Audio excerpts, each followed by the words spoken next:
Hello and welcome to another episode of the Los Angeles Friends podcast. I'm your host and friend, Emmely, and today I'm interviewing my really good friend, Adam, also known as Adam Goes Ham. Adam is Wholesome on TikTok. We talk about Gratitude Group, how he started it and why he started it, his journey into sobriety, and the really cool events that he would throw called Ham on Everything.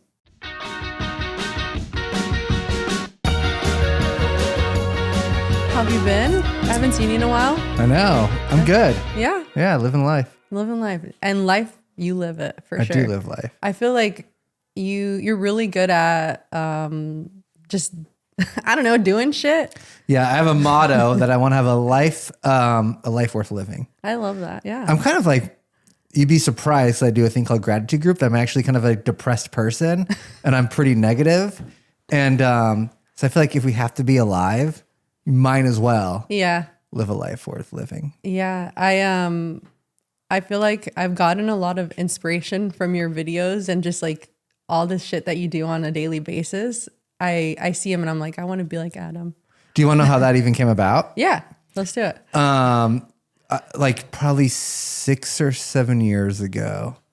I was in New York. I go to New York like once a year just to hang out. You just went recently Yeah, too. I just went recently. Looked but awesome. like 6 or 7 years I was there in New York and I was like, I was doing so much. I was going to go look at art and I was going to see films and I was going to see stand-up comedy and I was, just leave in the morning and I'd go do all this stuff. And then it dawned on me, when I'm at home, why am I just like watching fucking Netflix? I live in Los Angeles. We have art and culture in Los Angeles too. And since that day, I've made a commitment to myself to live in Los Angeles as if I was a tourist. Yeah. I think that's a really good way to look at it. Cause you're right. I think every time we go on a trip, we're trying to jam pack it of all these things that we want to do. And why not do that when we're home? Yeah. Yeah. Dang. Everybody be inspired by Adam. Thank you. You're such a wise person. Thank you. We've actually, it's been a while since we collaborated on an event.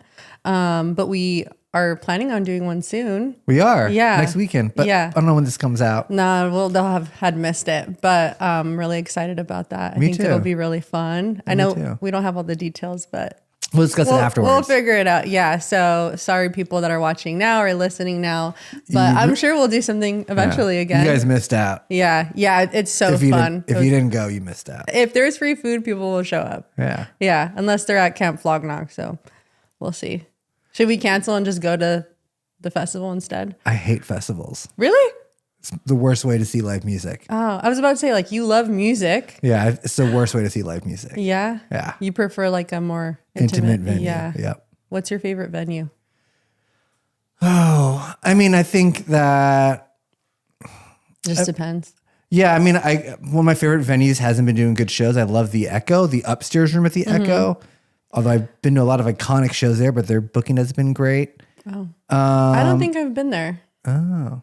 Right now, I think the Scribble in Highland Park's doing really cool shows, and I like that room. Scribble in Highland Park. That sounds cute. You don't know about Scribble? No. It's owned by a therapist, and they do like nonprofit. Oh, that's cool. Okay. Yeah. And so they also throw shows there to help fund the nonprofit therapy services they do for the community. I love that. Really cool. And they book really cool shows. Yeah. I need to check it out. Yeah. Or if you're going to a show, hit me up. I might go this Friday, actually. Invite me. Oh, let me know.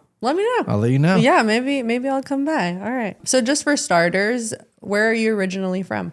So I was born in Chicago, but we moved to LA when I was 1 year old. Oh, okay. You're LA through and through. Not so much though. So we moved here when I was 1 year old into Westwood. Okay. And so I lived in Westwood for most of my early childhood. And then 6th grade, we moved to Phoenix, Arizona. And then I was in Phoenix, Arizona from 6th grade until the end of my junior year of high school. Oh, wow. Okay. And then at the end of my junior year of high school, we moved back to California, but to Thousand Oaks. And so I lived, I know. So I lived in Thousand Oaks from like 17 years old until like 22 years old. Yeah. And then 22 years old, I made the Ventura County move to LA, which is first I moved to Canoga Park. Then I moved to Tarzana. Then I moved to Hollywood. Then I moved to Silver Lake, Echo Park area. Yeah. And now I've been downtown for the last 13 years. Do you like living in downtown? Well, when I moved there, I was living in Echo Park before that in like a small studio. I love Echo Park. I know. I wish I would have stayed. But I started making a lot of money and I was still living in this tiny studio on Sunset Boulevard for only $700 a month. Different time. But I was going to downtown a lot to like use the rooftop pools. Yeah. And so I started making money and I had this idea of like, I want to live in a loft with a rooftop pool. So and that's cool. why I moved there. But now it's like I hardly use a pool and I wish I would have stayed in Echo Park. Would you move back or? About 6 or 7 years ago, I looked again in Echo Park, but everything that's the same price of what I'm paying for my loft is tiny. How do you feel like growing up in Arizona impacted your life, and how different was it than Thousand Oaks? I mean, I know Thousand Oaks isn't LA, but I'm sure they're very different, Thousand Oaks to Arizona. Right. Well, I don't know. It's interesting because I moved to Phoenix from LA and I grew up into hip hop.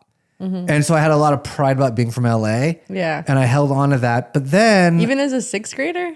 Yeah. That's so cute. Yeah, Just trying to picture like little Adam. Oh, I was like into gangster rap in sixth grade and I had a rap group with and actually one of my friends now is doing all these TikToks about like where to eat in Phoenix. But we had a rap group in sixth grade called JHR, Junior High Rappers. Oh my God. And so I took pride in it. But then I took pride in Phoenix because I was out there and I eventually thought I was a gang member too. And so there was a stat I heard, or it's not a stat, or a fact that Phoenix, this is in the 90s, was the sixth largest city in the US. And so I really held on to that. I think it's good that you had pride for Phoenix. Yeah. Yeah, why not? Sixth largest city in the US, guys, not that small. And now it's like Megan said it was the fifth. now it's the fifth. Oh shit. Congratulations, Adam. Although now I hate it. My parents are back in Arizona and I despise it. I don't like the politics. Yeah. Fair enough. Yeah. But other than that, like how's the food scene, the music scene? No. No. Nothing happening there. You would never move back to Phoenix. I would never move back to Phoenix. No fucking way. Hell yeah. How much do you love LA compared to Phoenix? I love LA. Although I will say that one of the iconic shows I went to when I lived in Arizona, with that same guy Ramen, who's doing really cool TikToks about where to eat in Phoenix. I need to watch these. Yeah, he's doing really good actually. He's kind of killing it right now. But we saw Notorious B.I.G. open for Naughty by Nature. No way. Yeah. How old were you? Oh my God, I must have been 13. Oh, that's so cool. It's crazy that our parents let us go. Actually, I have a crazier story, and Ramen could let you know I'm not lying about this. So we went to, Notorious B.I.G. was opening for Naughty by Nature, but we didn't care about Naughty by Nature. We wanted to see Notorious B.I.G. And it used to be called Club Rio in Tempe, small venue. And so after Biggie played, we went off by like the side of the stage while Naughty by Nature played. And there was Biggie and Puff. And it was me, my buddy Ramen, and my buddy Zach. And Ramen's like a bigger guy. And so we're like, yo, let's ask Biggie for like an autograph. Will you ask Biggie? Because Ramen's a bigger guy. We're like, you ask. And I was going to have him sign my hat, the bill of my hat. Yeah. And so he was like, yo, Big. And Puffy looked at us and was like, what up? He's like, yo, will Big sign an autograph? He goes, ask him. We go, yo, Big, will you sign an autograph? He looks at us.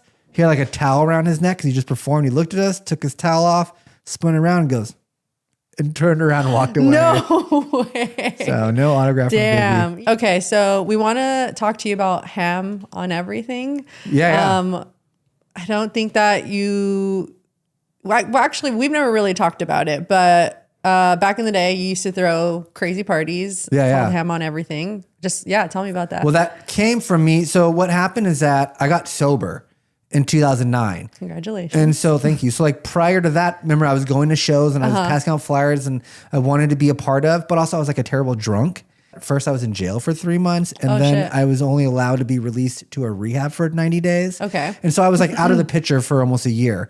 But I was having all these plans like, okay, when I get back, like I knew I was going to be sober, but I was like, I'm going to start throwing shows and I'm going to go to these DIY spaces that I used to volunteer at. And I'm going to throw rap shows there and I'm going to start rapping again and this and Fuck this. yeah. And so I had all these plans. And so then when I moved back, when I finally got back to Echo Park, like 2010 after jail and rehab, I went to Echo Cario where I used to volunteer at, and I was like, yo, can I throw a rap show here? And they're like, sure, do whatever you want, you know? They're like, yeah, okay. Yeah. And so I started throwing a rap show called Hipsters Who Heart Hip Hop. Okay. Which was from a MySpace group I used to run called Scene Kids Who Heart Hip Hop. That's so cool. Because I was like a scene kid. Yeah, yeah. Like, I don't know if you guys know what scene is, but in the late 90s, early 2000s. They would probably say I was a scene kid. Okay, yeah. You know, it was like the drippy bangs. Yeah. And I took it really far because I'd wear like, this is before they made men's skinny jeans. So I wear women's diesel jeans or women's sevens. And I'd wear like a pink studded belt with a sparkly belt buckle that had slut on it. I was like I was very scene. Like I was, I'd like wrap a pink bandana around my wrist type shit. If I saw you growing up, I would be like, that's the coolest human I've ever seen in my life. And I'd wear the skinny jeans and shirts with holes in it. But I was a hip hop head though. That's so I had a cool. MySpace page called Scene Kids Who Art Hip Hop. And so then I did Hipsters Who Art Hip Hop. And it's funny because hipsters is like not a term you want to really affiliate with. No, not at all. But I was like, I'm a fucking hipster. I don't give a shit, you know? You're gonna own it. Yeah. And so I did Hipsters Who Art Hip Hop. And then, so I was just doing these like underground rap shows. This is more like backpack rap, like rapidy rap. Yeah. And a lot of like people that are into hip hop, they're like, what the fuck is it? And he would wear pink and call himself a pretty bitch.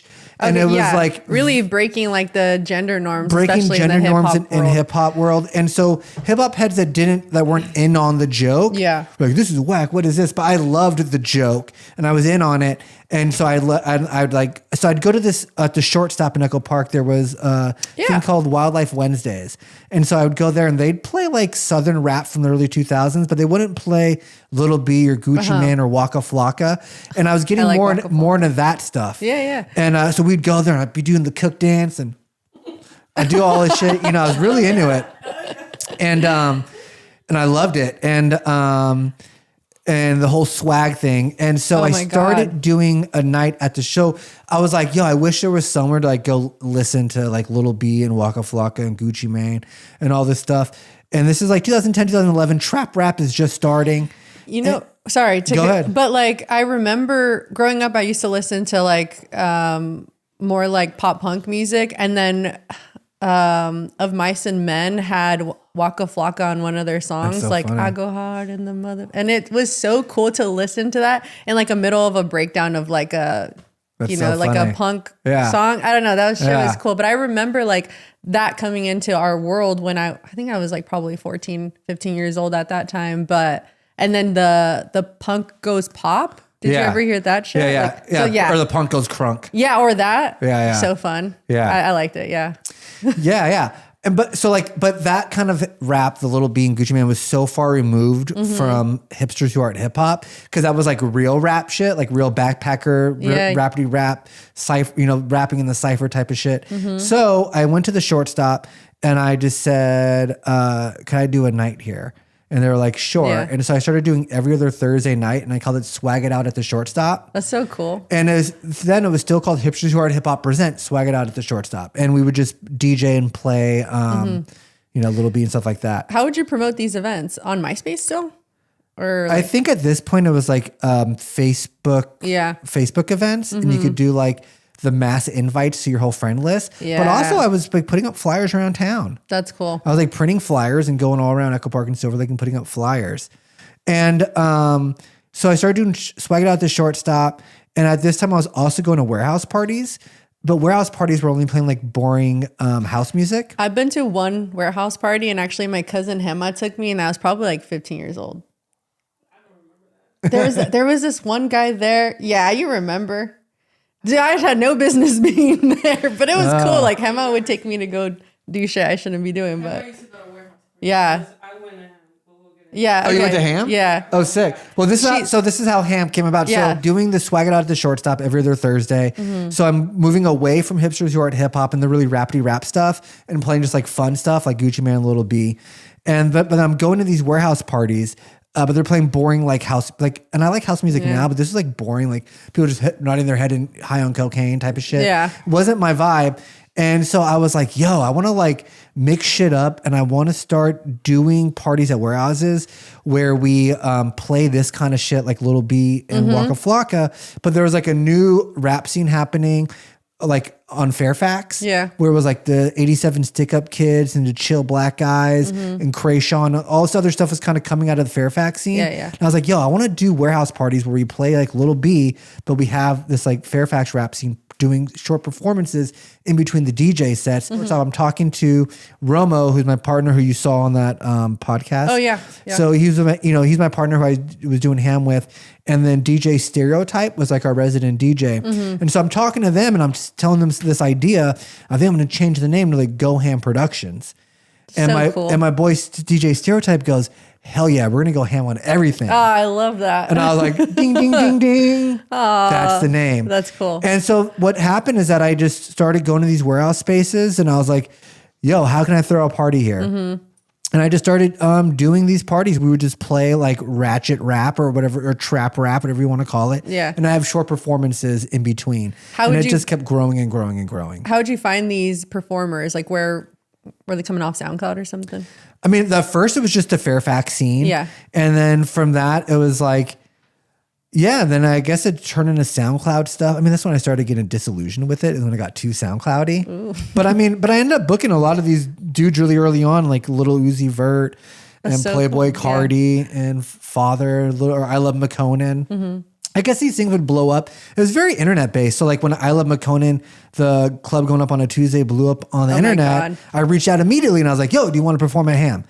And so that's kind of how, or like I had Post Malone very early on when White Iverson first blew up. And I was like, oh shit, this is dope. Yo, do you want to play? I had Kali Uchis. That's cool. When she first, I forget what the first song was. So as soon as the one song made it into the sphere of like my Twitterverse, I'd reach out and be like, yo, do you want to play at ham? Yeah. I remember actually the first time I listened to Post Malone was, I remember being in my mom's little Prius and my cousin Emma was like, oh, I'm gonna put this song on. And she played it. And I think it was, do you remember what song it might have been? Yeah. Yeah. It was. She was playing it on SoundCloud. Yeah. I remember that. Wait, what ham parties did you go to?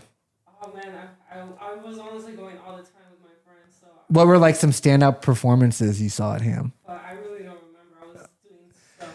Yeah, everyone was also doing a lot of drugs and getting fun. Emma has a bad memory. So I was like, we need to go. I remember seeing what's his name? Post Malone? Post Malone. Yeah. Performing White Iverson like 6 times. He only had one song, so he literally performed White Iverson 6 times. And at the time, he was linked up with like Key, who's a really dope rapper from Atlanta, and there was like Key and I Love McConan. There was like this Father, and Post Malone was like part of that for some reason. I think maybe they had the same manager her name was also Key. Damn. And then to go from that to like his country shit now. That's crazy. Interesting. Well, my homeboy, Intuition, he's also a white rapper, but he just put out a new album after 10 years, but he has a line and he said, white people use rap as a springboard to eventually sing more. Dude, I mean, and that happens a lot with the white rappers is that, they use rap, they use hip hop culture to kind of sneak in, then they get bored with rap and suddenly they're doing country music. Yeah. I mean, it's also like going into appropriating black culture too. That's a whole other thing too. Right. Yeah. And it's easier, I think, for white rappers to get noticed. And because even if you look at like hip hop groups that had a white rapper in the crew, that's, Eminem blew up out of D12, and so I think it's easier to I think if like white audiences prop up a white rapper, and so you use hip hop to sneak, I don't know. Yeah. No, I get what you're saying though. I'm sure a lot of people would agree too. Yeah. How does it feel like having hosted and thrown these parties with these, smaller acts at the time and seeing where they are now? Yeah, it's crazy. And it's crazy. I mean, one of the things I did, I think it must have been 2016. Twice I did a showcase at South by Southwest. I think the first time, 2016, 2015, and it was sponsored by All Def Digital, which was the media company for Def Jam. And I remember that one, I booked this crazy lineup that, I mean, when you hear it, you're like, well, holy shit. And I remember All Def Digital was like, are you sure that we should book these people? This is going to be, people are going to care about it. But anyways, it was. You're like, yeah, I know my shit. It was Playboy Cardi, Little Uzi Vert, Little Yachty, 21 Savage. It was insane. Holy shit. Yeah. And then, so it worked out like how you wanted? Yeah. I mean, people that were, I mean, it was insane there. People that knew. Yeah. And then literally later that year, they all blew fucking up. blew up and became huge. Yeah, you said that was 2016. Yeah. Right? Yeah. I probably couldn't get in touch with any of those people. Playboy Cardi, like, he even, I remember I DJ'd a Lil B show that this Mascarilla did. And I was in such cool terms with Cardi that I had Cardi come out and rap during my DJ set. That's so fucking cool. Yeah, because Cardi was a big Lil B fan, so it was easy to. What would you say is the most memorable show that you put on? Oh shit! I mean, that was insane. That was crazy. But I guess warehouse style stuff. I did Waka Flocka at the warehouse, and that was crazy. And it was like, even to get Waka Flocka was nuts. And then he had just like played some other show and then did some like Hollywood. You know, a lot of these rappers do like these Hollywood appearances where you just like show up at a Hollywood club, and then he shows up, and the warehouse was just infamous warehouse that you've probably been to on Manchester and South Central LA. And I did so many crazy shows there. And so you can't see the crowd at first because he comes through these stairs and he's in the back and he's tired and he's like, all right. And he goes out there and he was like, holy shit. The energy was crazy. And he didn't want to stop rapping. And then he started DJing too. Fuck yeah. And that was, I mean, I did so many memorable ones. Another memorable one was I did this like Juicy J, Chief Keef. Actually, it was Juicy J and Fredo Santana, but I knew Chief Keef would come. He was hard to book, so I'd book people around Chief Keef to get Chief Keef to come. But it was like Chief Keef and Fredo Santana was running late, so I had to put Juicy J on first, and then Fredo and Chief went on afterwards. And like the club was closed and the lights were on, and they're like still rapping. They like wouldn't stop rapping. They loved it. They wouldn't stop rapping. I don't know. I did so many memorable shows. I guess I don't know. God, you've done so much cool shit. Yeah. I'm like, I want to be like you when I grow up. It's crazy. Man. It feels like a different life. Yeah. I mean, I feel like even like club culture is different now. I think after the pandemic, like things really changed. So yeah, I don't know. Maybe we got to get back to our roots. I don't know. I mean, I got so uninterested in throwing shows. And then also like when that kind of, in the SoundCloud rap started blowing up where, you know, these rappers are, because before no one was booking them and I just reach out on Twitter, but now it's like they're getting booked on Rolling Loud as their first show. Yeah. And I can't compete with Golden Voice, you know, $10 warehouse party. And so it just isn't the same anymore. I'm just not interested. No, that's fair. I mean, I think it's good to know when to just like call it. And more, because like, you know, I'm doing this sober, but like your cousin said, everyone's there getting fucked up. And a lot of the money I'm making is through like illegal alcohol sales, you know? Oh. Like, 'cause that's how I'm making the money, is people at the bar. And more like sober I am, the more and more like, this is not aligned with my integrity whatsoever. Yeah.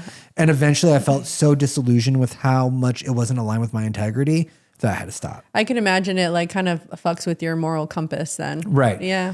I mean, because at first, like for a while I was sober, but I wasn't like active in AA, and I didn't like, my higher power was like the money I was making. And also not just money I was making, and like respect and prestige and status. And I was very wrapped up in like my identity as a person that throws ham on everything rather than like who Adam actually is. Oh, okay. And so yeah, eventually I kind of had like an emotional rock bottom where I really had to separate my identity as Adam outside of ham on everything. We've heard that some of the parties, like locations, were kind of obscure. You know, like you guys weren't forward about where they were. Like what was the hope? The big fear is that like the cops were going to show up. There's like a task force that busts warehouse parties, and it's happened to me. I've got ticketed for it. And so the big thing is like you want to keep it on the low from task force that might be on your email list, or you just don't want the address out there. True. But a lot of it also is just like you have to RSVP to get the address, and it's just a way to like build up your email database. So a lot of it was about marketing, and also people want to feel like they're going to this like, you know, underground exclusive. And it's interesting because ham on everything, I think why it works so well is I'm so anti-exclusive. I didn't want it to feel like these Hollywood parties or these exclusive, like you have to be cool to get in. I wanted it to feel open to everybody. Yeah. And so I had like very little rules, but still, you still want to be a little low key with the location. But a lot of it was just marketing. What would you do? Like just give clues or shit? No, you have to RSVP. You'd RSVP, and then the day of I'd send out the address. Oh, okay, cool. Yeah. Dang. But we did a lot of really cool spots too. Like there was one, this warehouse is in the back of like a pinata shop. Oh, what? And so you have to like walk through this grocery store to get to like. That's pretty sick. It was like a wholesale grocery store. Yeah, yeah. And so we did a lot of cool things like that. That We're is like, actually sick. Yeah. Yeah. It would feel cool. You're like, where the fuck is this? I love that. Yeah. I think, yeah. Now it adds to like the allure, you know? Yeah. Yeah. When's the last time you hosted a Ham on Everything party? Well, it's funny because I was doing it, I guess, last year, but it wasn't the same iteration of Ham on Everything that people may think. It wasn't rap. Okay. I was doing underground warehouse parties, an after-hour warehouse party where we were playing like hard techno or not. Like, I don't know. Right now, there's like a thing happening in hard techno where it's like very dubstep bro-y. Yeah. Not that kind of hard techno, but I was booking like rave DJs from the 90s. I really respect it. Oh, cool. And so I was doing that for a while. And then I was doing the last party I did was called Dark Dance, DANSE. And we were playing like post-punk, like dark post-punk. Cool. And that was really fun. But then some drama happened in like the scene with that warehouse I was doing it at. And the warehouse was very easy because I didn't have to pay rent for it. And I just showed up. Yeah. And once it became not easy to do, I'm not like, because, you know, back in the early Ham days, like I'd have to find a warehouse and rent the warehouse. And it was like $2,000 to rent it. And I'd have to get there early and get the sound system and bring the sound. I'm just like not a young man anymore. And I can't imagine doing all that. You have a young spirit though. I do have a young spirit. Yeah. But I think that I would be down to like throw, I don't know. Or would you say that like it's dead, like Ham on Everything is dead? I don't know because probably because I would be down to like do a warehouse party again and like a DJ party. But it'd be very different than what they used to be. Yeah, I don't know. Because I've been doing the pop-up DJ party now with as gratitude group. Yeah. And I guess I like doing that. Okay, so like, can you tell us what gratitude group is, just for those of, you know, those listening who might not know what it is? Should I say what it is or how it started or? Yeah, I mean, let's say what it is and then you can get into how it started. Okay. Yeah. I mean, because I guess what it is, I guess it's like a community events thing. I don't know. Because it started as just a meetup at the park where we'd come. There's a 30-minute sound bath meditation. I pass out journaling prompts. You journal. It's so different than Ham on Everything. It's wholesome. You journal and then we share. Yeah. And then because that became so big, I started doing other events with, but it's all like kind of based in mindfulness, I guess. So yeah, whether it be a game night or an arts and crafts night or a hike or stuff like that. Do you ever see people show up to the gratitude group that have gone to your Totally. Yeah. Well, like my cousin Gema, she used to go to those parties and she's been to the gratitude group before. Yeah. What's that like? Like seeing them go from like that craziness to something so wholesome. Well, that's something that I really believe is that what made Ham on Everything big is it wasn't about the crazy party. I think it's always about community. And I think that's why people even go to parties or these kind of spaces. I think a lot of it is you're seeking community. Yeah, yeah. And so I don't see it as that big of a difference, to be honest. Okay. I mean, the setting's completely different, but I think it's just another way of building community. And actually this is a more sincere way of building community, because it's interesting because of like we'd call them Emmely, the people that go to Ham on Everything. Oh. And I've seen friendships, they've been friends for decades now, then the friendship started at the party.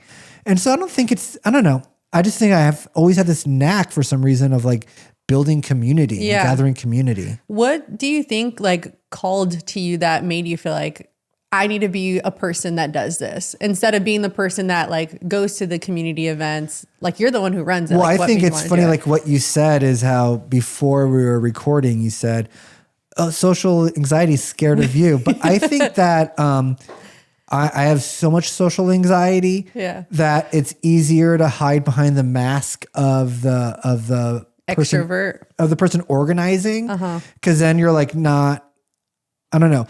Cause I think cause even like, you know, DJing at a party, for instance, I'm not someone that really goes to parties, but if I'm DJing on the party, I get to hide behind the mask of like, I'm the DJ, I have a purpose here, I'm doing a thing. Yeah. So it's like hiding behind this mask of performance.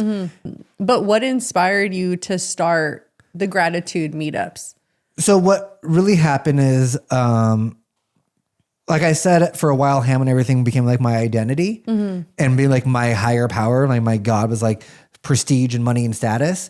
And then about 7 years ago, hit bottom, an emotional bottom. I hit an emotional bottom. Okay. Yeah. And so about 7 years ago, I got really refocused into sobriety, and I started, and that's when I started making boundaries between my Adam and Ham on Everything Adam. And so it was like a thing where, because Ham on Everything was my full-time job. And so on the weekends, if I wasn't throwing a party, I didn't book or plan parties. I started doing things that align with my genuine interests, which is like, maybe I'm going to go on a hike today, or I'm going to go on a self-date. And so I started also then using my Instagram, my social media stories to talk about, because I had all these younger people following me, and I wanted to show that you could be part of like a cool party scene and still care about self-love or self-care. And so I started using social media as a vehicle to show what I was doing on the weekends. They're like, hey, this weekend I'm not throwing a parties, but so instead I'm taking a walk through a botanical garden. This is what I'm doing with my day. And I just kind of started as like a joke, because there was like vlogs of like people that are like doing debaucherous stuff. So I'm like, this is my vlog. What I'm doing today is I'm taking a walk along the ocean. Wholesome shit. Yeah.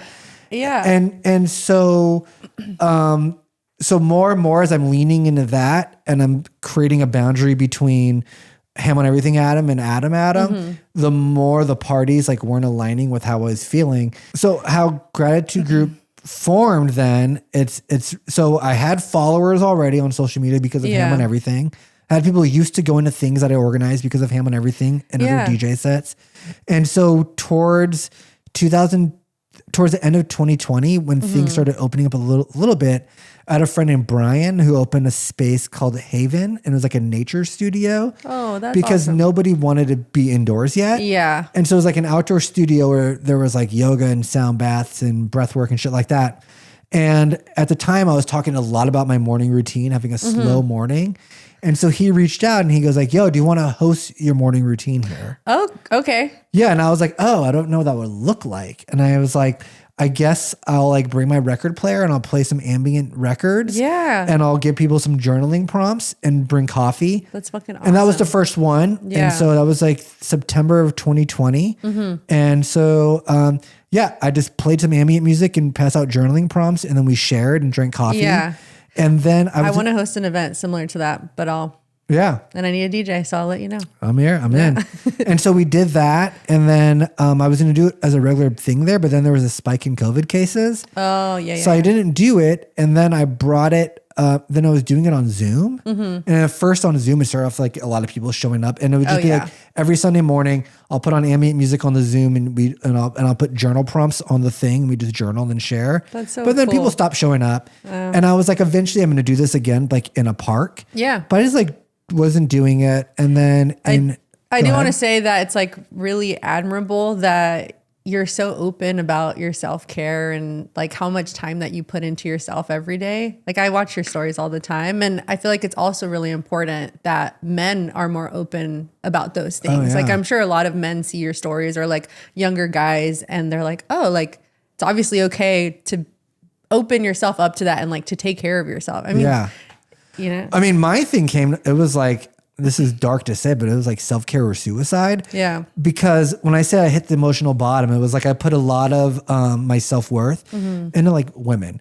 And so what happened is that I would pursue like a beautiful woman, I'd date her, I'd fuck it up, she'd go away, and then that gets to reinforce the negative voice that says, you're unlovable, you're going to be alone forever. If anyone ever gets to know you, they see how unlovable you are. And so what had happened is when I reinvested in sobriety, is that I went through another breakup where that voice was so loud at night. Like I would do things during the day to outrun the voice. Yeah. And I knew I wasn't going to use drugs or drink. And I was like, well, how else do you stop the voice? Put a bullet in your head is one way. And I was like, whoa, I'm in a dark place. Yeah. And I was like, I need to start going to fucking AA meetings again. And then I started going to SLAW, Sex and Love Addicts Anonymous. I think I've heard you talk about that a little bit before. And that's where I heard the concept of a self-date. It never occurred to me. Yeah. And so I heard people in those rooms talk about self-dates, and I was so codependent that I couldn't imagine going to lunch alone. I couldn't imagine going to a movie alone. I used to, if there was like a concert I wanted to go to, I would buy two concert tickets. And if I couldn't find someone to go with, I wouldn't go. Yeah. I think that's just how society is in the States, or like in American culture. Like it's weird to do things by yourself. But I feel like since the pandemic, people have really made an effort to change that. Yeah. And like it's more normal to do things alone now. Yeah. Yeah. But and so that's what a lot of the Instagram stories in the beginning was about. I felt so empowered by doing these self dates. I wanted to share about it. Yeah. So gratitude group. So what happened is that in 2021, May was like mental health month. And this clothing brand called Market, used to be called Chinatown Market. The kids that do that brand used to go to my parties, and they reached out because before the pandemic, I was doing another thing called community meeting, where me and some other party promoters were inviting kids to the Echoplex, and we'd order pizza. And then we'd have my friend Theo, who does a nonprofit called End Overdose, do a Narcan demonstration. Oh, cool. And so we were just trying to promote how to like stay safe in parties. Yeah. Yeah. And so they reached out and they go, "Yo, are you still doing community meeting? We wanna donate money to like a local thing for Mental Health Month." That's cool. And I was like, "I'm not, but I had this thing I'm doing on Zoom that I've been thinking about doing at a park. If you want to give me like $1,000, you know, I could like spend it on, you know, coffee and donuts and stuff like that, and make it a regular thing." So yeah, that's what I did it. So I did the first one, and the first Sunday in June 2021. Wow. I did the first official gratitude group, and I called it Slow Mornings for Fast Times Gratitude Group. I love that you call it that. Yeah, and I made a TikTok. That TikTok blew up immediately. And so that first one was like 30 people. The second one was 100 people. Holy shit. And it's been like that ever since. Yeah, yeah. I think like people, especially just during and after the pandemic, really craved connection again. Yeah. It's just so weird how it really did affect a lot of people. I mean, I can imagine just how crazier it was here again. Like I wasn't in LA at that time. I didn't move back till 2022, but like, I think people just craved connection. Yeah. So it's awesome that you had that space for people, you know? True.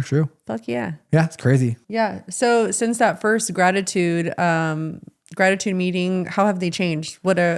Are they very different now, or? Yeah, I mean, that first one at when I called it Slow Mornings for Fast Times, is at Vista Hermosa Park, which is a great hidden gem park in between downtown. No, I haven't been. Oh, it's great. No, yeah. That's where I did the first one, and that first one there was no sound bath. It was just I bought coffee and donuts, and I brought my portable record player and played ambient records, and I passed out journaling prompts. Have everyone journal, and then we shared. Yeah. And so when that TikTok blew up, and I had like hundreds of people responding wanting to attend the next one. I was like, oh shit, I got to add some extra shit here.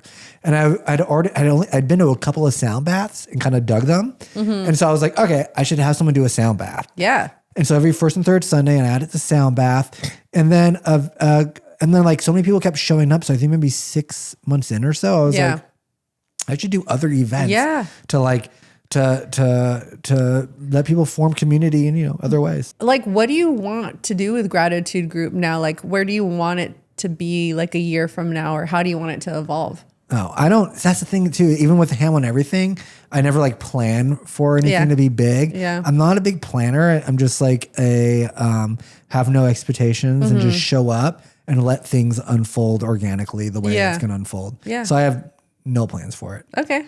That's all right. Yeah, right now I like it. I mean, it's turned into a thing where like it's made me more passive income, which originally like I didn't plan for it to make me any kind of money. But you put so much time and effort into these, so like you should make some money. Yeah, but the money I make isn't actually from Gratitude Group, but it's like Gratitude Group got the attention of 222 Place. Oh yeah. So I do events for them. And I just do events I would do for Gratitude Group for them. They hit me up, but I never emailed them back. Pays really good. Okay. And you don't have to even promote. I'll email them back. Yeah, you don't even have to promote it to your audience because they have their own members, you know?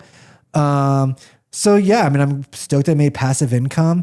And then doing like DJ parties with Gratitude Group is awesome because it puts together what I love to do. I love DJing. And yeah, just kind of, I don't know. Yeah, actually the event that me and you did together, well, we did it, we've done a few, I think, but we did a park meetup, but you were DJing and we had people like dancing, painting on, we had that paint table and Yeah. all the fun shit. Like, I think it's really cool. And you're a really good DJ. So Thank you. Fuck yeah, you bring the vibe. We appreciate it. You build these meets and this community, to help not only yourself, but others. But like, what's the most valuable thing that you get in return from this? Or what do people give you in return? Like, what do you even get out of this? Does it just like fuel your heart? But money aside. I guess so. I guess it does fuel my heart. Yeah, it does fuel my heart. It gets me to, it fuels my heart. It gets me to do things I probably wouldn't normally do. Like, it's nice to, I don't think I would go to a park meetup with 100 people. I just like don't show up to spaces like that. So, but it fulfills me when I do it. So I'm glad that it gives me an excuse to do it. Yeah. I guess. I don't know. And I got to do all these other fun. Like, I'm doing sound baths now. And like, that's something that I love doing that I wouldn't have normally have done. I don't know. I've never really sat in a sound bath. So maybe we should do that as part of one of our meetups next time. Good. Yeah. And I do my sound baths a little different. I kind of mix in like ambient records and nature sounds. I do the whole thing. It's very immersive. It's cool. So yeah, I don't know. I just, I guess it just fulfills me. And like I said, I think that, going back to Ham on Everything or hipsters who aren't hip hop, is that something I have like a natural gift for is bringing community together. Yeah. And I feel like for whatever reason, when I do things, it attracts people to it. Yeah. It's because you're so fucking cool. I don't know about that. But I think that if you have a gift, you should take advantage of it. And so I just feel like, I don't know, I feel like I'm meant to do things that bring community together. Yeah. My cousin Gema has told me before, like, that I'm meant to do things like that, like meant to do LA Friends or like even this podcast. And I'm like, I don't know, guys, but you're putting a lot of blind faith in me. Like, I feel like an imposter sometimes. Like, I'm like, should I be doing this? I don't know. Yeah. I'm surprised when people show up to meetups and like want to meet me and talk to me. Yeah. I mean, that's the funny thing about even Ham on Everything. Like I said, I felt, too uncool to go to Dim Mak Tuesdays, and it's like, it's interesting that, with Ham on Everything, with, if 1,000 people are going to a fucking a warehouse party, that's crazy. Hundreds of people going to a warehouse party. And this is like a kid that felt so dorky and was such a loner. I was always a loner, never part of a big friend group. Yeah. And so it's really interesting that, I mean, that's probably what fuels me to want to build community. Yeah. When you started Gratitude Group, was there like a lack of communities like that? Or yeah, it's funny. That's what we were talking about during the break too. I feel like, I feel like it's because now I see, I keep getting on TikTok and Instagram, all these other like very similar community and park meetups and this and community stuff. I feel like that didn't exist. Yeah. Like I had never heard of anything like that until I started doing it. And so I feel like Gratitude Group did fill a niche. Saying I felt the same way about Ham on Everything, where no one else was doing rap shows in warehouses. And I think, and then there ended up being a lot of them, but I think Ham on Everything lasted a decade, I think because it started something. And I feel the same way about Gratitude Group. That's why, because it's had a pretty good longevity. It's been, I think we're going into the 5th year. And I think a lot of it is like just, and I'm not like trying to like, what's a niche I can fill? It's just like I organically fall into these niches, a niche. Anyways, so yeah, I feel like Gratitude Group, I feel like a lot of things like that did not exist. Yeah. And I'm glad they do. I'm glad there's a lot of it now. It's like a whole thing now. It really is. Yeah. There's like walking groups for every city. There's something. Yeah. There's something for everyone, which is great. Crazy. Yeah. Yeah. You're a trendsetter. So you're cool. I mean, I think a lot of it did just born out of the pandemic. Yeah, and the necessity of it. Yeah, and I think I just happened to do it really early in the pandemic. Yeah, and you're really good at it. Yeah. Yeah, you're good at bringing people together. Yeah. So it's your calling. Like I was telling you off the mic, it's like how I used to get, that's how I knew Gratitude Group was getting big, because, I used to get stopped in the street for Ham on Everything. And then I remember early in Gratitude Group when I started getting stopped for Gratitude Group. And that's when I was like, oh, I'm on to something. Yeah, that's cool. Yeah. I was specifically a dude that worked at the Whole Foods in Silver Lake. No way. And I was like, okay, I'm like getting I'm like getting seen for this on the street and stopped. And that's what happened with Ham when I knew Ham was going to get big. And I was like, this is blowing up. That's really cool though. Yeah. It's awesome what you do. And I have a lot of respect for you. Thank you. Well, likewise. Yeah. Thank you. Thank you. Likewise. So earlier we were talking about how, well, we hit on like your sobriety a lot, and we were talking about the term solo dates. And anyone who watches your stories or your TikToks like knows that you value your personal and solo time a lot. So what was that point in time that you hit that, you know, made you turn to sobriety? Totally. Well, I got sober when I was 28 years old. I'm 44 now. Oh, wow. Yeah. People don't know that. I didn't realize. They're always No. surprised. Yeah. I have a younger vibe. But I got sober. So I got sober 16 years ago. Wow. But what happened was, I mean, so You said that you were in jail for 3 months. So I was in jail a lot of times. Okay. That year I got sober, I went to jail 5 times. Holy shit. I got a DUI. I got a second DUI. I violated my probation because of second DUI. Yeah. I got caught with cocaine, and then I sold weed to a cop. Oh, And that's when I got sober, was that selling Damn. weed to the cop. And this is 16 years ago, so weed was a little that's right. Yeah. not as chill. But before that, I mean, I've been in jail. So I stopped doing hard drugs 18 years ago. Okay. And then for 2 years, I was like drinking and doing coke. But before that, I was like doing meth. And I was like very much into like I like hang out at motels. There's like a motel tweaker scene. I was really into that, but I was going to jail I lived in Thousand Oaks. So like it's a small, suburb. Nothing to do about fucking Thousand Oaks. But the cops know who's like doing and selling drugs. Okay. And so I was constantly being pulled over. And then if they didn't have any, and I was on probation. And so they would pull me over for some bullshit. And this is, I'm on probation. They have, a right to search your car. So I was constantly going to Ventura County Jail, usually just for the weekend. You get OR'd, released on your own recognizance or whatever. So I would constantly get arrested for being under the influence or have a meth pipe in my car. So I was constantly going in and out of jail. Holy shit. So jail was like a huge part of my story. And then I quit doing meth, like I said, 18 years ago. Congratulations. Thank you. But then I like started drinking heavy, and I went to jail more drinking than I did on meth. It was crazy. Drinking brought me down so much quicker. But I was like, I made it part of my, like, drinking really became part of my identity. I was like really wrapped up in being this like hopeless drunk boy that I needed to be, because also, like I said, I'm sober in sex and love addiction. And the drinking and my sex and love addiction really joined each other. And so I was very much wrapped up in like, I'm a hopeless drunk boy that needs to be saved by a woman and this and this. And it was like constantly that kind of vibe. And so then the turning point was, I'd moved to Echo Park, and I was like a daily blackout drinker.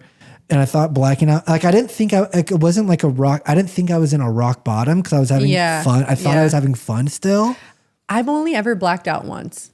Oh, I love blacking out. I'm sure. But again, it was like very like tied up with my sex addiction because I like black out at the bar, and I didn't have huge periods of blackouts. It's called subliminal blackouts, where I'd black out spots of the evening. Yeah. But somehow I'd always end up having sex with somebody. Okay. And so I was like, this is awesome. Yeah. I was like, I love blackout drinking, because it'd always end, like I'd go to the bar and pick up somebody, and I always would like come to like a girl's apartment. I was like, this is great. Like you're getting girls, you're having fun. Yeah. And so that year I got arrested 5 times. And the last time was for selling weed to a cop.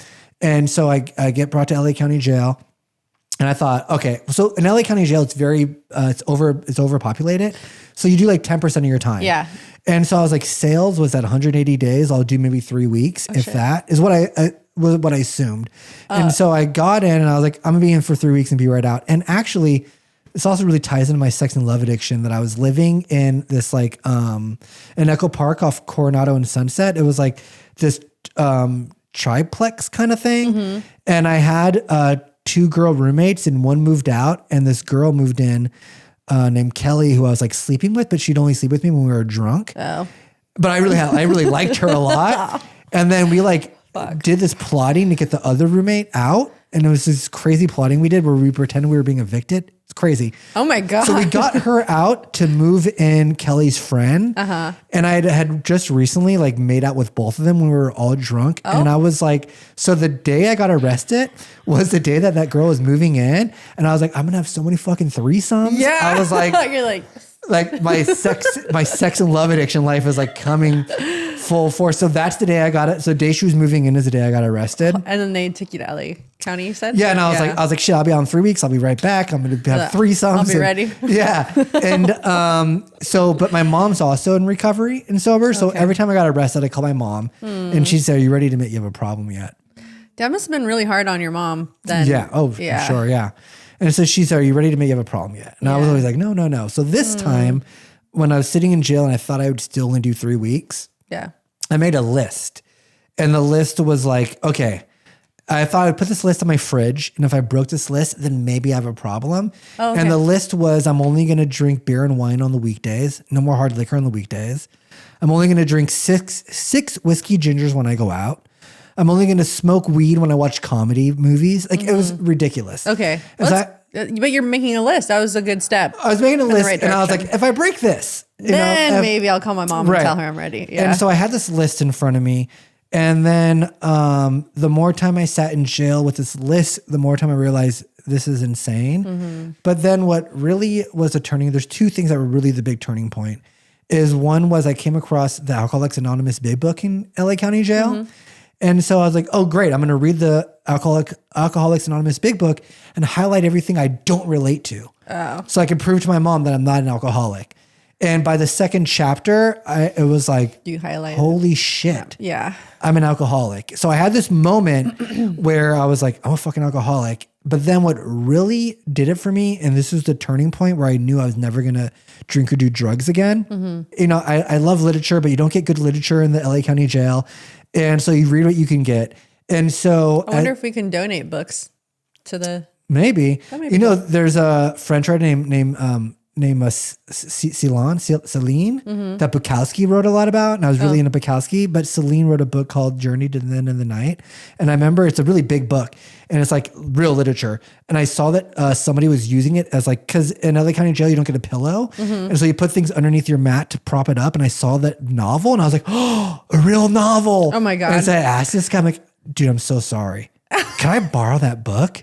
And I was so excited to read real literature. You're like, I'll give it back when it's bedtime. Yeah. So I was reading, because you read whatever you can get. So I'm reading Teenage Soup for the Chicken Soul. No way. I read those. Yeah. I read those as a fucking like 7th, 8th grader. Yeah. Well, granted, I was 28 years old in county jail and I was like, I'll read this. It's something I have. Oh my God. And so the second part of that book was about friendships. And if you don't know what Chicken Soup for the Teenage Soul is, it's stories written for teenagers by teenagers. Kind of like self-help. Right. Also. Yeah. And so I'm reading these stories about friendship.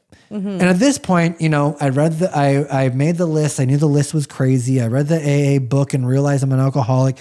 Lights are turning on for me that I have a problem. Yeah. And then I'm reading these stories about friendships and I am such a piece of shit when I'm using and drinking. Like I am, and again, a lot of this like sex and love addiction stuff is a lot about, not feel worthy, not having self-love or not having self-worth. Yeah. And so a lot of it was like, this is horrible shit I would do where like if a friend had a girlfriend and I was like, why does he get a girlfriend? I deserve it. Yeah. You know, a lot of entitlement. And so then I would like, you know, Sabotage I'd sleep with my friends' girlfriends. Damn. So that I'd feel worthy. And and I did it to like my best friend. I was such a piece of shit. So I'm reading these stories on friendships and, I was in my bunk at the LA County Jail crying reading it because I am like, nobody would ever have a nice thing to say about me as a friend. And I was like, wow. I'm done, dude. No more drinking, no more drugs.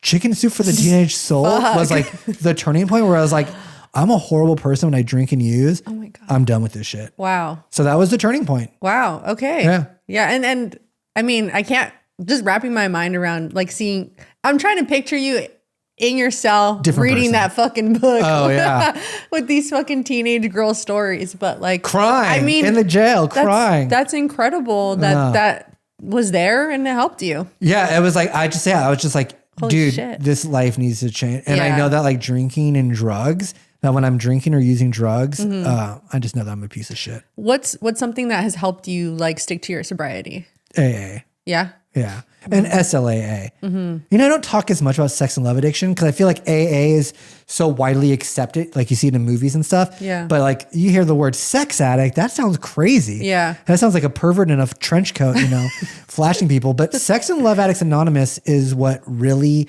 got me serious about my sobriety because it gave me emotional sobriety. Yeah. Because it's where like, cause even when I was first sober in AA, you know, I was still like using women to get self-worth. I was still using job and status to get self-worth. Yeah. And then in Sex and Love Addicts Anonymous, you strip all these things away and you really, it's the self-love program that really taught me self-love and self-worth and getting validation from within instead of outside sources. So Sex and Love Addicts Anonymous, which I joined 7 years ago, that was like the turning point. That's when I started making Instagrams about self-love and self-care. It was all through Sex and Love Addicts Anonymous. Yeah, yeah. I don't think I had ever heard of that actually until you've spoken about it. Yeah. So maybe there's someone that's going to be hearing this and watching this. And you know how and it's crazy because I've been in and out of the AA and NA room since I was a teenager because my mom was in recovery and I was using drugs since like 15. So I've been in and out of the rooms. And I never had heard of Sex and Love Addicts Anonymous. But even when I was like 17 or 18, I knew that I kept relapsing on drugs around women, around girls at that point, you know, because I was a kid. But it was like I would try to get off drugs and then I would like meet a girl that was into drugs and then I'm doing drugs again to connect. The cycle. And so I was like, maybe I need to go to Codependence Anonymous. But what happened is that... Gosh, so self-aware. I know. And this is like at 17. And then I was... But what happened at 27 or 28, or no, sorry, this is 7 years in. So I'm in my 30s at this point. And it's when I hit that emotional bottom with that breakup. Yeah. And that breakup was part of my sex and love addiction cycle. Because what I was doing is sleeping with women, which was easy because I ham on everything. I had like status. Damn. So it's easy to sleep with people. But then once somebody wouldn't, they became the object of desire. They're on a pedestal. I need to get this person because then I'll know that I'll have self-worth. And I didn't know this internally that I was seeking self-worth. Right. I didn't know this at all. It was so blind to me. And so the cycle was, okay, this is a person. And then I get them.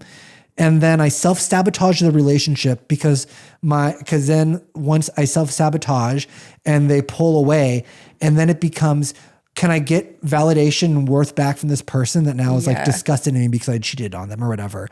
And then it becomes this pull and tug of me trying to get validation back. Yeah. And that's my favorite high. And it's so all consuming because what's underneath all of it is self-hate. And I hated myself so much. I didn't know that. But if I'm like in a toxic relationship where I'm constantly doing a tug of war, it's so all consuming. I don't have to worry. I don't have to look at what's going on inside. Right, yeah. I don't have to look at the self-hate. I get to be all consumed by this relationship where it's a push-pull thing. I think like when we subject ourselves to like really shitty relationships, it says a lot about ourselves, like, and what we think about our self-worth. Or like if I have someone in my life that keeps putting themselves through a toxic, shitty relationship, I'm like, dude, I think you need to look within. Like, why do you keep doing this to yourself? Like, you need to love yourself more. Yeah. Because then you probably wouldn't put yourself through those shitty situations if you loved and cared about yourself more than this other person, you know, whatever. Damn. Yeah. Wow. That's what Slaw taught me. Holy shit. Oh, I was saying how I even discovered it. So it was after that breakup. Do you know the show Love on Netflix? So there's a show called Love that was on Netflix in the year that, probably 2016, the year that I got, or 2017, the year I got sober and slaw. And what happened is I went through that breakup and I'm watching this show, Love, and I'm relating to the women character. She's like a sex and love addict. Yeah. And I'm relating to her so fucking much, how toxic and unhinged she is, because that's how I was. And then the season finale, last episode, she goes to a Sex and Love Addicts Anonymous meeting. Oh, shit. And I was like, this exists? And I was like, oh my God. And that's when I like started going to meetings again. Or no, I started going to meetings before that because of the suicidal ideation. Yeah. But I was going to AA meetings, but I was imagining the girl at the time was named Amy. You know, we say alcohol is cunning, baffling, and whatever. I'm like, Amy's cunning and baffling. You know, like everything was about her. Yeah. But it wasn't about her. She was just part of this pattern that I kept reliving. Yeah. You know? But Yeah, when I discovered slaw from that TV show, I was like, oh my God, That's really, this is what my issue is. Yeah. That's cool that was put into like a mainstream media. Thank and that God it was. Yeah. Maybe there are other people who've also seen that. Oh, for sure, because I meet them in meetings. Oh, cool. Yeah. And okay, so I think this is a good point to talk about like what you actually do for your 9 to 5. And you mentioned earlier you work at like a rehab center. Yeah, right? I'm a counselor at a rehab. Yeah. And so during the pandemic, when live music was on hold, I like was getting unemployment, and I got like a fat SBA loan. I did not get any unemployment. Oh, I was coming up. I was just chilling. I was really jealous. I was really enjoying it. But then eventually, I started getting a little restless, and my therapist, because I'm in therapy, my therapist said, "Why don't you do a volunteer opportunity that's in line with your values?" And I'd always thought one day I'd volunteer at a rehab. I just never had time, and I was like, "Oh shit, I can volunteer at a rehab." And so I hit up a friend that owns a detox and asked him which rehabs were like respected in the industry in LA, because I didn't want to work for like an insurance scam, because a lot of them are. Yeah.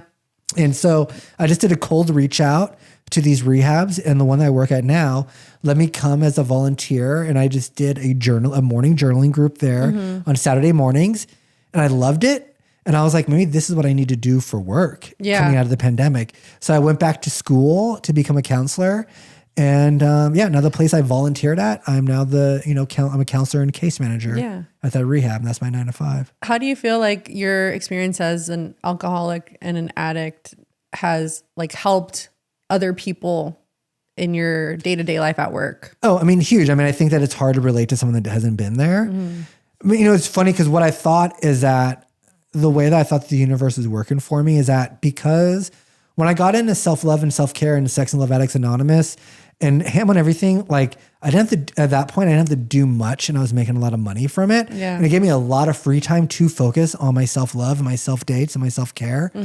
And I think that and I was able to spend almost like 5 years of really focusing on self-love and self-care and of all these good practices. Yeah. And I was like, I feel like the universe gave me this easy job, Ham on Everything, where I could spend so much time dedicated to my self-love practice so that I could eventually get into a line of work where I get to give that back and help other people. And I think that's like what gratitude group is about and what my day job is about. Yeah. Is I think that I was able to have so many years of this practice for myself that now it's time to give it away. Yeah. I hope this question isn't intrusive, but do you feel like surrounding yourself with people who are going through those struggles ever triggers you? Or yes. Yeah. That's also a great part about the job though, because we have a saying that if you point a finger at someone, you're pointing 3 back at yourself. So I know when I'm triggered, I know that there's something unprocessed in me that I haven't worked on yet. And so what I do is when a client triggers me, I go on my phone notes app and I journal about what about this client's behavior is triggering me. Yeah. And then I bring it to therapy. Okay. Yeah. And so it's really helps me see like, you don't grow in a container. Yeah. So like I need to, but yeah, I get triggered often. And it also keeps me so aligned with AA and SLAA, because a lot of what triggers me in the clients is what happens is that the difference between like an alcoholic and a problem drinker is that a problem drinker, the drinking is the problem. Okay. If you're an alcoholic, the drinking is the solution. Gotcha. And so you take away the solution, you take away the alcohol, you're left back with what the problem was. And usually the problem is that you're restless, irritable, and discontent. And when you're restless, irritable, and discontent, your behavior is like you're trying so hard to control and manage everything else. And so we call that being a dry drunk. And a dry drunk is someone that doesn't have their medicine. And so instead, because if you don't have your alcohol and you also don't have a spiritual solution to your spiritual problem, you're gonna be a maniac, controlling, managing, and trying to control, manage everything. Angry and yeah. And I see that behavior, and I know that's like where I can go easily. And so that's the kind of behavior that triggers me. And it's like, oh, I need to keep going to meetings and keep like honoring the rituals of my spirituality, so that I don't become a dry drunk. Yeah. Wow. Yeah. How would you encourage others that want to strive for a better life and want to become sober? Oh, I mean, I think AA is the way to go. And I know that when I get sober, I wasn't like, oh, I can't wait to go to AA. There's a lot of misconceived notions about AA. Like it's culty or it's religious-y or there's like a God because there's a God aspect to it, but it's like a God of your understanding. Yeah. But I think just the language of God is enough to make you be like, fuck that. Because, I was like an atheist. I thought I was too smart to, have a God, and even now it's like, I'm still like an existentialist and I'm still like, I don't believe like in like, I guess in some ways I do, but I don't believe like the universe has this plan. I don't know. Yeah. And so like, but a lot of it is like just having a God of your understanding.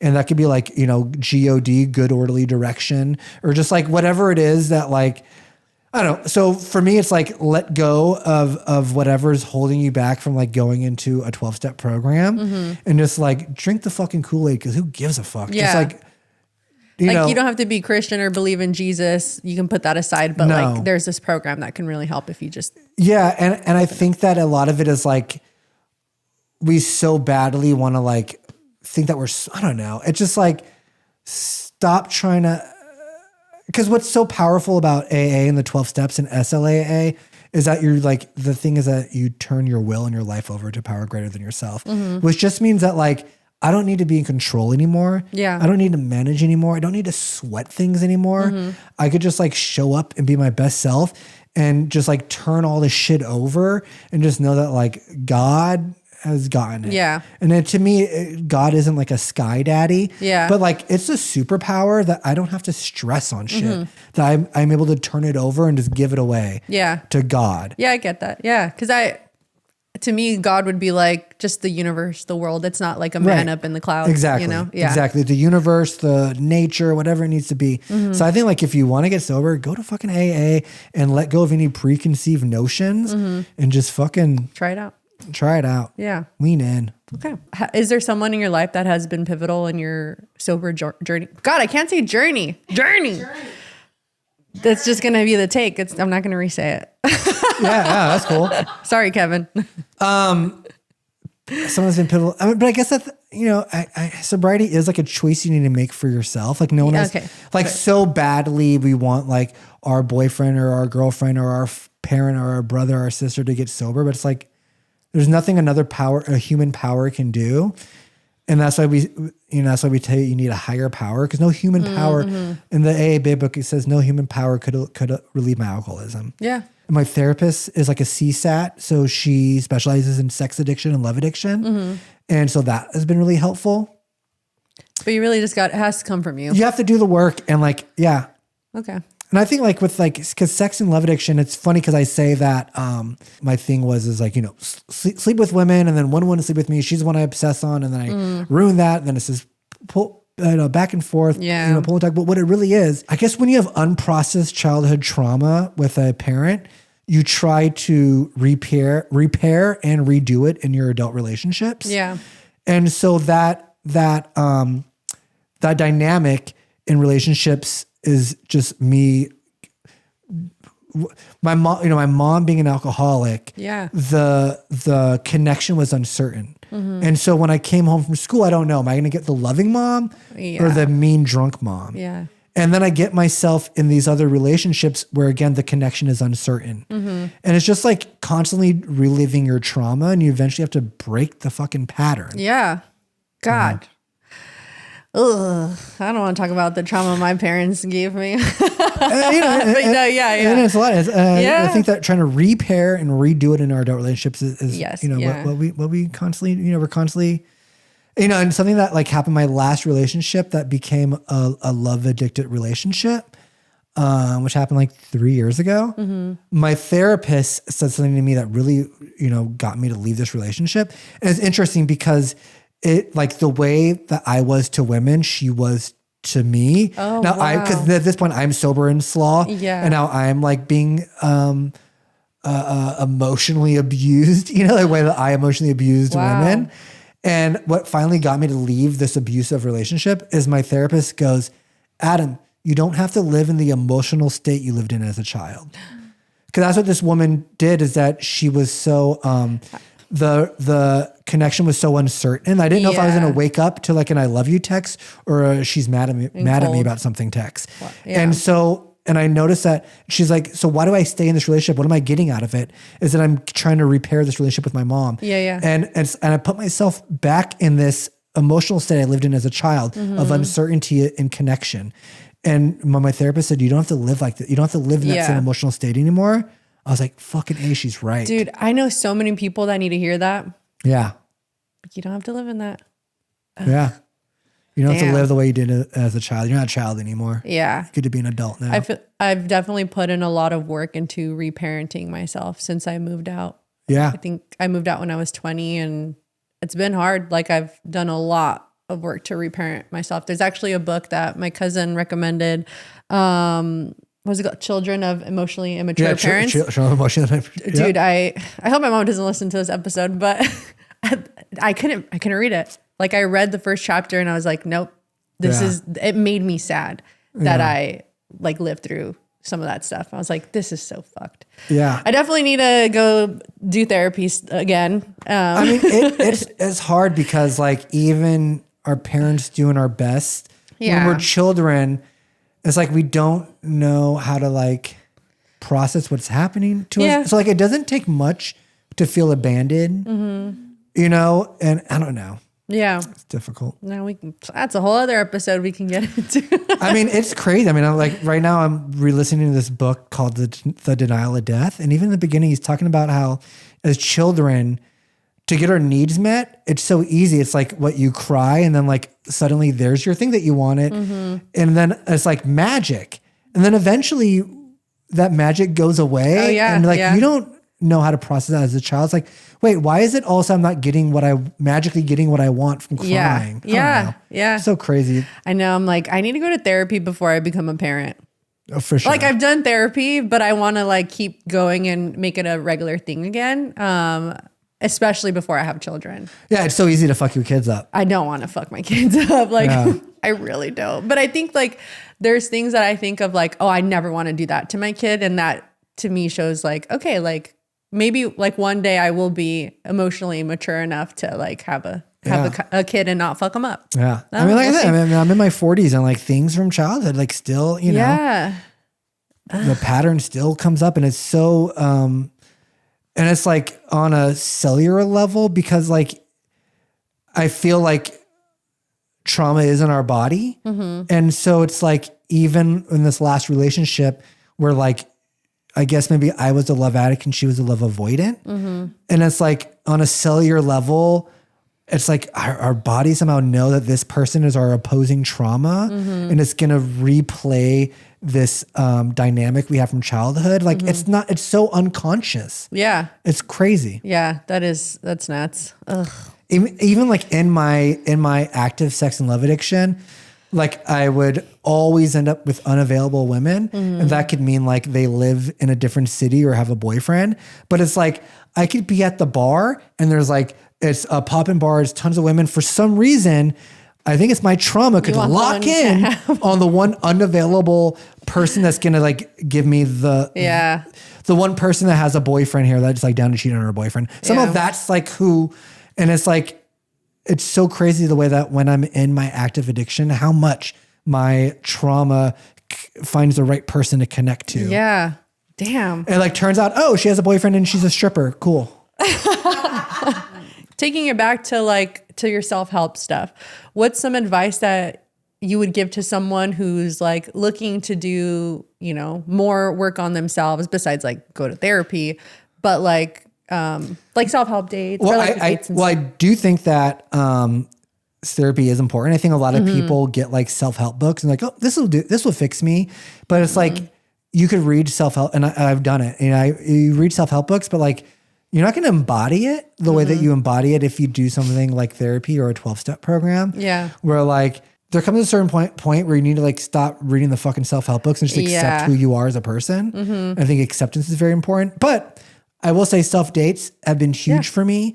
And like I said, I was someone that couldn't even eat lunch or go to a movie by myself. Yeah. And that was me in like 2020. And then I was forced to do it because I moved to a new city and my boyfriend was traveling for work. So I was like, I got to go do shit by myself or I'm just going to be depressed and sad in this apartment. Yeah. Yeah. So like what's a piece of advice you would Yeah. give to someone looking to do more solo dates? Yeah, I would just do it. And I the big thing I always say is I get comfortable being uncomfortable. Yeah. Life is really waiting for us on the other side of our comfort zone. And so for me, it's like when I first started doing self dates, like I said, I couldn't even see a movie alone. Now I do trips. I went to Paris by myself, Yeah.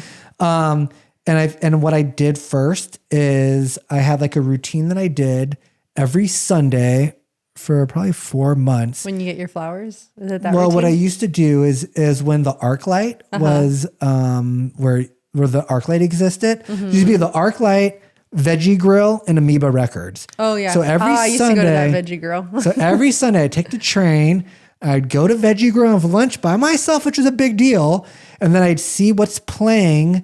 And whatever was playing when I finished eating lunch, I'd go see this film. Yeah. And again, going to a movie by myself was a big deal. And then I'd go look at records. Yeah. And even being in a public space by myself was a big deal. And I just did it until I got comfortable of like, not only did I feel comfortable, it's like this thing happens where you're like sending a message. Again, everything's so unconscious. It's unconscious or subconscious, where if you start doing things by yourself, you start sending a message to your brain that like, I am worthy of these experiences and I don't need someone else here to validate this as being worthy for me.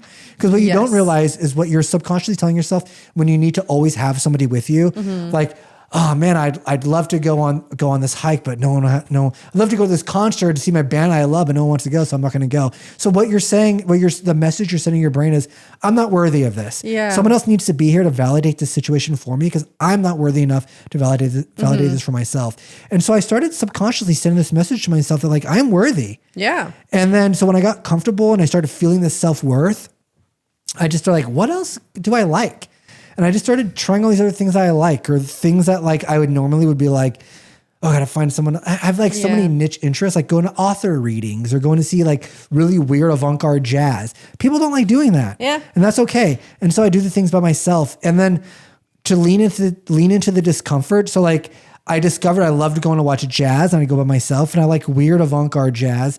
And part of what I love is you're doing really weird stuff with the instruments, like the piano player's doing crazy shit with the piano. And I want to see his fingers. So that means I have to sit in the front row. Yeah. If you want to sit in the front row, you got to get there early. Yep. And I have to sit there early before the show starts. And it's uncomfortable by as yourself fuck. and- yeah. And I just had to be like, but I know that if I do this thing that's uncomfortable, out of it, I'm going to get the experience that I want, which is to be up close to see his fingers. Yeah, yeah. And so just like do these things that are uncomfortable if you know that it's going to improve your experience. And it's going to make you happy. And it's going to make you happy. I think it just comes from a place where like people are worried to be, or like people don't want to be perceived, or if they're like, oh, I'm alone, they're going to think I'm a weirdo. But I've never once thought that about anyone else. I've never seen someone eating dinner alone and be like, ugh, they're alone, weirdo. Right. If anything, you admire them for doing Yeah, that. exactly. And the truth is that the way that like anyone hearing that's going to relate to you. And the truth is the way that we're all thinking about ourselves, everyone else is thinking about themselves. Exactly. They're not thinking about you or how you look. They're worried about how the fuck they're feeling or looking. Yeah. No one's thinking about you. No one's thinking about you. Yeah, you're not that special. Everyone's thinking about themselves. They really are. And if anything, they're going to admire you for doing things alone. And if you are a person who judges people that are alone, like you're a piece of shit. Like, and if you point a finger at somebody, Fuck you're you. pointing three back at yourself. It's about you and you. It's not like, about them. Why do you hate what do you hate about yourself? Like, why are you judging someone else for being alone? On top of like everything else that you do, which is a lot, you DJ and you do it for fun. You do it because, Adam goes ham ham on everything. But like, what makes you still want to keep DJing? And like, what do you love so much about DJing? And it's interesting because when I stopped doing ham on everything and it was no longer my full-time job, it's made me love DJing so much more. Because before, like a lot of like, now that I have a job and like I know rent's gonna be paid no matter what, and that my like livelihood doesn't depend on DJ gigs, it's fun again. Yeah. And also I feel very playful about DJing. Like if you see me DJ, you probably have seen me like I'll play something silly, like I'll put on Miley Cyrus or Britney Spears. It's so fun. And it's just like fun, and I get to like be playful, and it's like taps into inner child stuff, but also like, again, as someone that does have like social anxiety and that isn't great at like it's like a way of feeling connection because something happens when you're DJing. Like I know that like if I'm DJing in a room, I could see like who's connecting to what I'm doing. And then we have this connection going on and I don't know, and it feels very fulfilling. Yeah. What's your favorite genre to play? It always changes. Yeah. All right. So emo night. How'd you get started DJing emo night? So fucking random is that, emo night became like a popular part. I've been a resident DJ there, I think for like 10 years or something. Really?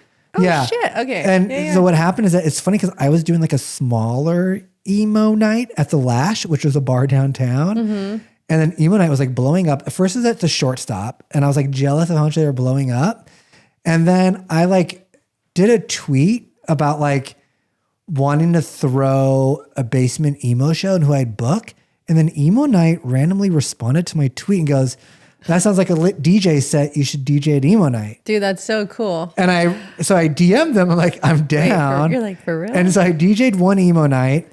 And this is maybe 2016, I guess. And I DJ'd one emo night. And then they were DJing. There was a modern baseball Say Anything show at the Regent. And they were DJing that. And they invited me. TJ and Morgan is who throws it. And they invited me to DJ with them at the modern baseball show. Yeah. I was like, yeah, for sure.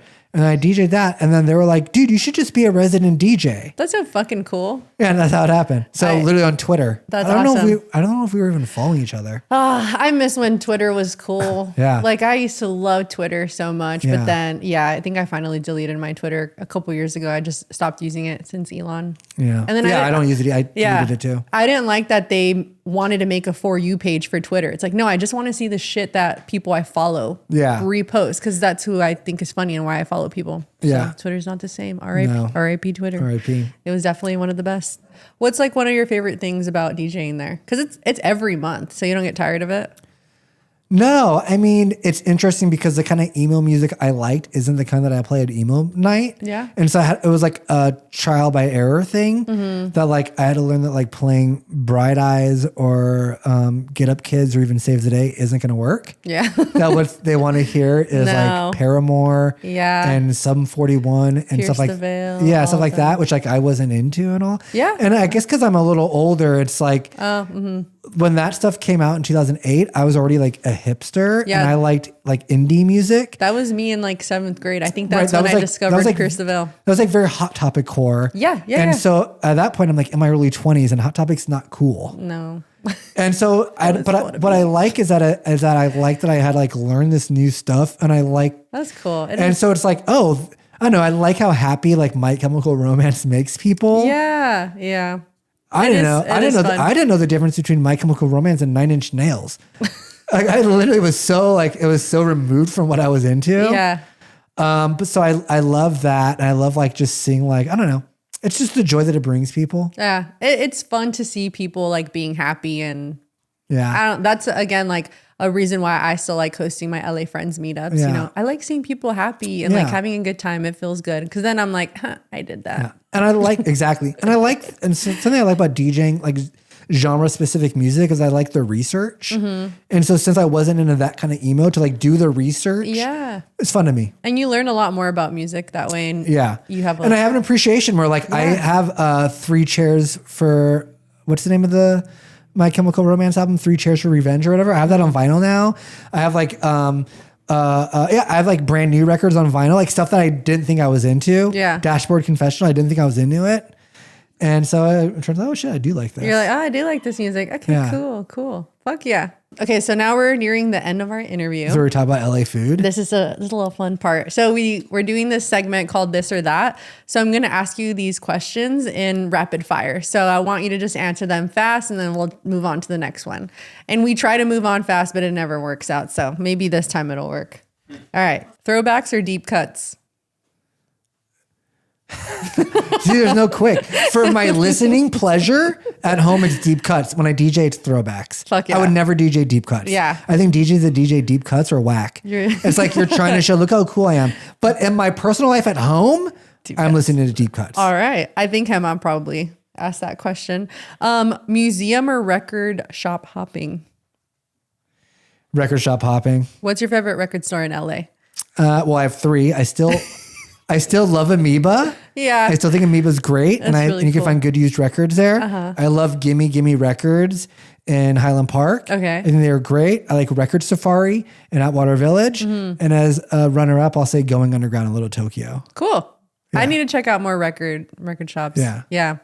But Amoeba is like my favorite. I still Yeah. spend all day there. Love it. That's where I bought my first record player. I think I was like 18 years old and I used my financial aid money to buy it. Sick. Yeah. Sick. And I still have it, but I want a new one. All right. Live jazz night or emo night? Live jazz night. Breakfast burrito or breakfast pastry? Breakfast burrito. What's the best breakfast burrito in Los Angeles? One that doesn't get enough love that I think is amazing is George's Burgers in Boyle Heights. Okay. But also, I'm loving Los Feliz Cafe. It's one of those ones where it's the hype lives up to it. Okay. All right. Cool. Which I think is not fire is Wake and Late. Fuck Wake and Late. I've never heard. The team doesn't like it either, guys. You mentioned that is my favorite. Which one? Well, let's go. yeah, Los Feliz. It's insane. It's so good. We're gonna film short form content. We're gonna do that. But so you can try it out. do George's Burger Stand in Boyle Heights. I'm telling you, it's fire. All right. Fuck yeah. I like a good breakfast burrito, so I'm so down. Penny's in Highland Park, also underrated. Penny's? Penny's. There was a Penny's restaurant in West Covina. I wonder if it's around the same. Was it like a diner? yeah, the same kind of vibe, like burgers and Yeah, stuff like that. but it was at the Hong Kong Plaza in West Covina. Oh, interesting. Like a diner, but surrounded by all of these different Asian restaurants. weird. Did you ever go there, Gema? No.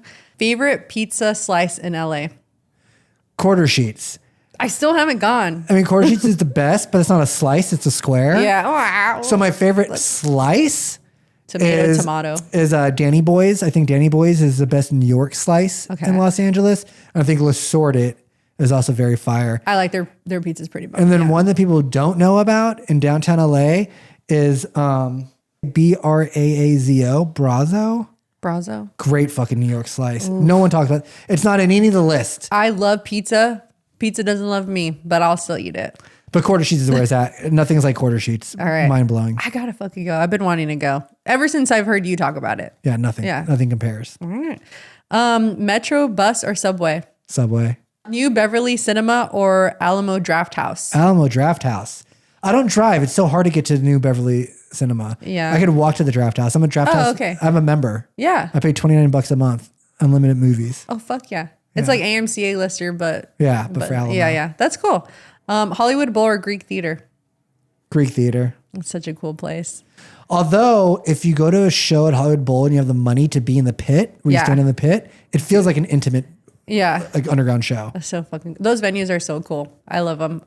Okay, so something that's not a question on here, but I think we should talk about because it's really important, is bagels. What's your favorite bagel in Los Angeles? Murray's. Where is that? Murray's is in Silver Lake. Okay. And before they had their own shop, they used to be at Dinosaur Coffee on Sundays. Mm-hmm. Dinosaur Coffee before Canyon was like the cool hipster coffee shop. And Murray's is fantastic. No one talks about it. I think it's the best. If you want just like a bagel and lox sandwich, like old school bagel and lox sandwich is what I want a lot of the time. Closed face sandwich. Okay. I go to Murray's. I do think that Courage is fantastic. It's not something I want all the time. It's a nice treat.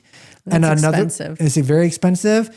Murray's is like $9 for the sandwich, by the way. Okay. For a lox sandwich. I went to Courage the other day. I spent $19 on my bagel. I mean, it's great. I mean, I get the half lox, and then right now they have the cheddar and the cave one. Did you try that one with the cheddar cheese? My friend Emmely did. It looked crazy. Fantastic. Yeah. But one that's a similar vibe where I get like an open face bagel lox sandwich, which I think is a fantastic bagel no one talks about. Giant Isaac.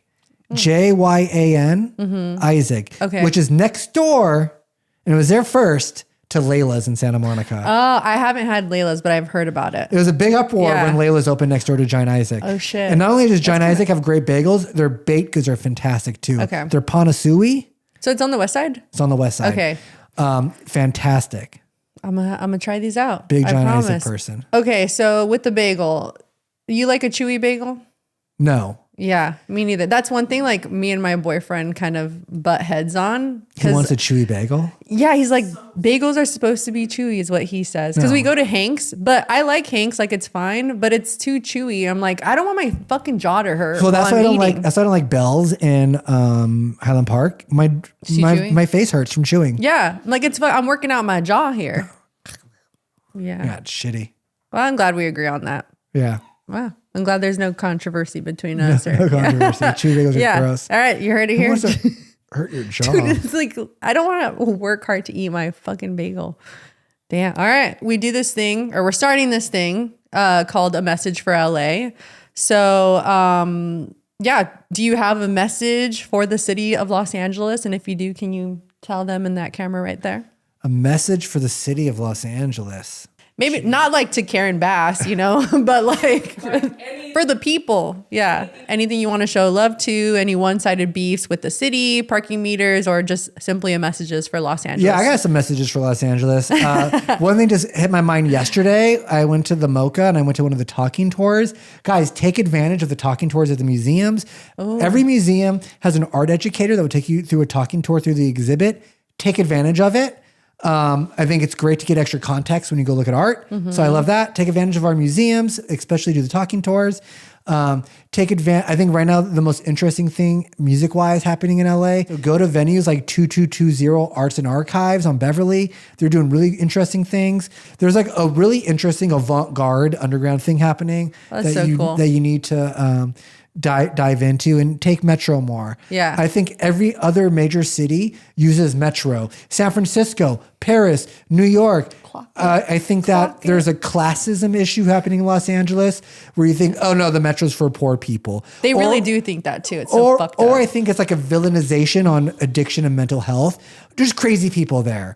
There's crazy people everywhere. Yeah, exactly. So take Metro, take advantage of it. Yeah.